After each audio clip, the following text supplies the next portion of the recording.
All right, number 5, believers should recognize the sovereignty of God.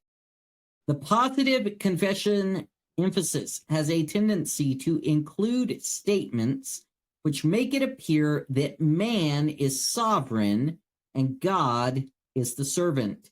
Statements are made about compelling God to act, implying he has surrendered his sovereignty, that he is no longer in a position to act according to his wisdom and purpose. Reference is made to true prosperity being the ability to use God's ability and power to meet needs regardless of what the needs are. This puts man in the position of using God rather than man surrendering himself to be used of God.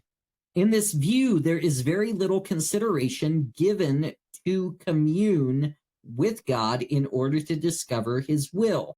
There is very little appeal to search the scriptures for the framework of the will of God.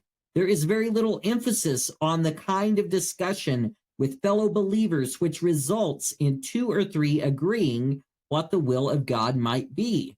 Instead, the desire of the heart is viewed as a binding mandate on God. It is seen as constituting the authority of the believer.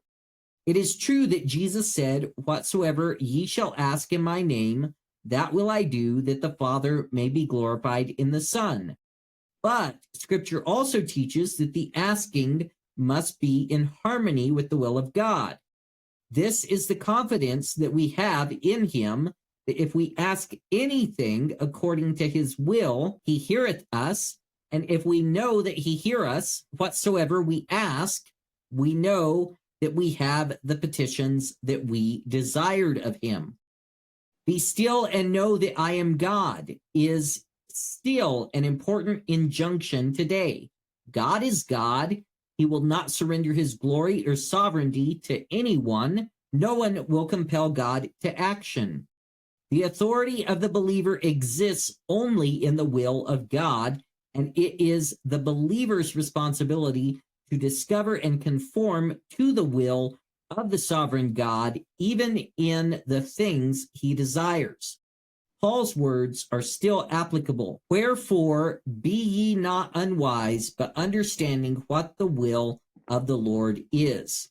When believers recognize the sovereignty of God and properly become concerned with the will of God, they will not talk in terms of compelling God or using God's power.